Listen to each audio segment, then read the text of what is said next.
mau nanya dong sedikit kemarin kejadian yang ada di gala premier film Nikita seperti apa nih? Sebelumnya aku minta maaf karena aku lagi sakit mata, kena sinar, aku pakai kacamata ya. Mata aku merah banget. Iya. Oke. Gini, kemarin itu aku juga nggak ngerti kan, abis kita kan lagi di backstage tuh, yang belakangnya ini film sirik ini gitu.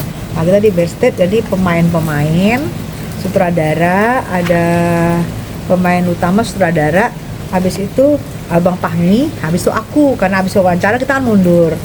Nah pas mundur itu, pas kita mau foto-foto gitu ya, terus tiba-tiba dari aku dengar suara dari sebelah kanan, Tessa, Jenglo gitu kan gue karena shock ya, karena shock gue jadi kayak orang bingung gitu aja, mangap malah gue yang video berada gue malah mangap kan, gue shock gitu loh, kok ada orang teriak-teriak maki-maki secara itu kan lagi premier filmnya Nikita Mirzani, film sirik itu di sebuah premier film di tempatnya itu, tempatnya harusnya yang enak, yang tenang, ada suara gamelan-gamelan gitu. Tiba-tiba dia ada yang teriakin aku dari sana. Di situ aku kelihatan bodoh, melongo-melongo karena aku nggak nyangka gitu loh. Kok bisa? Gitu loh. Kok bisa ada orang yang tamu? Aku juga kan sering beberapa kali hadir di premier, tapi tidak pernah aku diteriakin begini. Baru kali ini aku diteriakin di premier, yang aku merasa aku nggak ada masalah dengan orang. Mungkin dulu orang ini kan bermasalah, dulu pernah di LP-in sama Bang Indra Tarigan, sama Bang Ite pernah di LP-in karena waktu itu dia menyebut yang masalah dengan RB loh, Rizky Bilar kan. Bang Indra kan kesel dong, namanya dia kenal sama Rizky. Nah gue kan dulu sama Bang Indra kemana-mana tuh bareng, kita ada kerjaan bareng, ada teman bareng. Nah gue bareng ke Bang Indra tuh, mungkin dia pikir aku itu mendukung-dukung Bang Indra. Dan namanya gue bersahabat dengan Bang Indra. Abis itu waktu itu dia berantem, dia pernah ngelabrak Bang Indra juga tuh. Emang nih anak tukang ngelabrak. Kan dia bilang, gue labrak, di mana ada wartawan gue labrak, karena ini orang dia. Nah waktu Bang Indra pun dia labrak. Nah gue nggak ngasih Bang Indra berantem sama dia, gue lerai, kayaknya masih ada deh di YouTube. Gue lerai. Nah gue lerai, gue giniin dia, katanya kena tangan gue, kena cakar katanya. Nah mungkin feeling gue sakit hati dari situ, atau lagi feelingnya gue lagi ini anak mungkin penyusup. Kenapa gue bilang penyusup? Karena setahu gue di premier itu kita tuh ada wardrobe, ada dress code-nya warna hitam. Dia datang dengan baju warna apa sih, dalamnya warna lain, terus luarnya pakai jaket hitam, tidak sesuai dengan yang dress code yang hadir. Padahal semua yang hadir pakainya hitam. Makanya gue tanya, lu diundang nggak? Kalau nggak diundang lu keluar. Maksudnya gue biarkan kasih gue ngomong, tapi kan gue ditahan sama security, badan gue dipegang ini sampai sekarang sakit, badan gue pegal semua, ditahan sama security gitu. Itu yang bikin gue nggak bisa.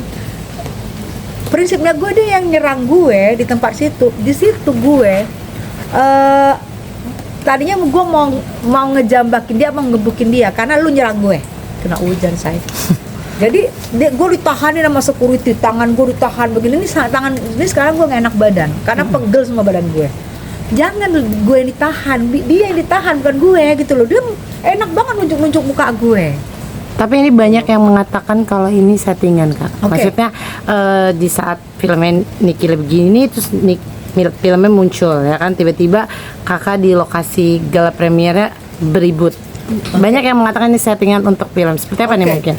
Itu sah-sah aja, orang mau ngomong settingan, itu sah-sah aja. Tapi kalau settingan, tidak mungkin saya mau diunjuk-unjuk muka saya. Maaf ya, itu saya ini kita nggak jadi sombong saya kan. Saya ini maaf bukan sekelas dia yang pengangguran. Ya sorry, suami saya ada profesi. Muka saya diunjuk-unjuk gitu. Saya kalau itu setting, saya tinggal itu. Buat apa saya dibayar untuk itu gitu loh. Tapi saya dihajar yang saya tidak siap, kayaknya di Bang Diolpe udah selesai desain. Ya nggak apa-apa, lanjutin sekali lagi terus. Nanti nambah lagi lah ya. Settingan lanjutin. Nah jadi di sini ini makanya gue mau jujur aja, gue mau tanya lawyer ini apa ini bisa masuk kayak dia tuduh aku dia kan ada wawancara, dia tuduh aku katanya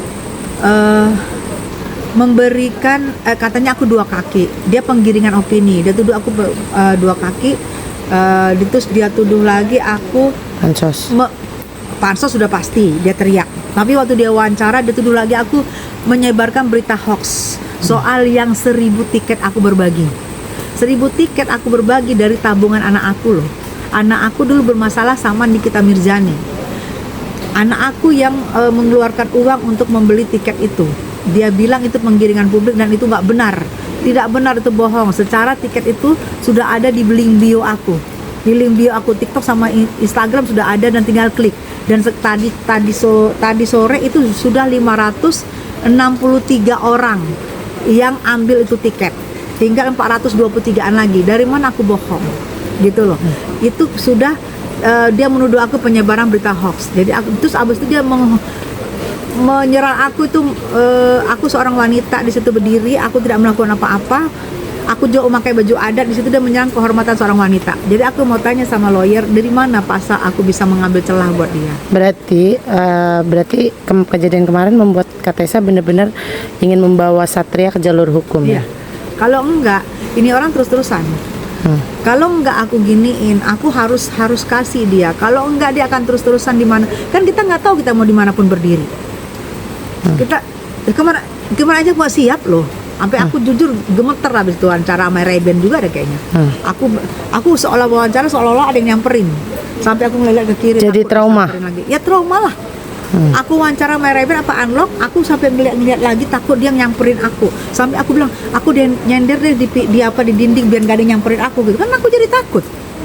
Jadi aku seorang wanita disamperin sama dia, bagaimanapun bentuk dia laki-laki. Gitu loh. Aku jadi trauma wawancara kemarin ya di tempat itu ya. Kalau sekarang sih enggak. Di tempat itu aku trauma karena aku takut didatangin lagi. Kan 2 kali didatangin gue.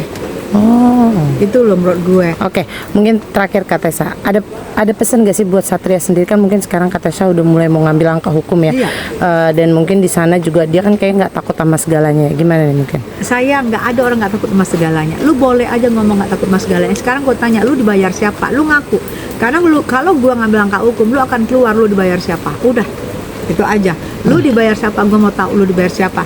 Dibayar siapa lu sampai lu menyerang kehormatan gue berdiri depan umum, lu kata-katain gue lo di depan umum. Gue ini seorang wanita. Lu kalau gue injek lu kemarin tuh gue rasa gue nggak salah karena lu yang nyerang gue dan gue nggak ngerti dan gue nggak siap.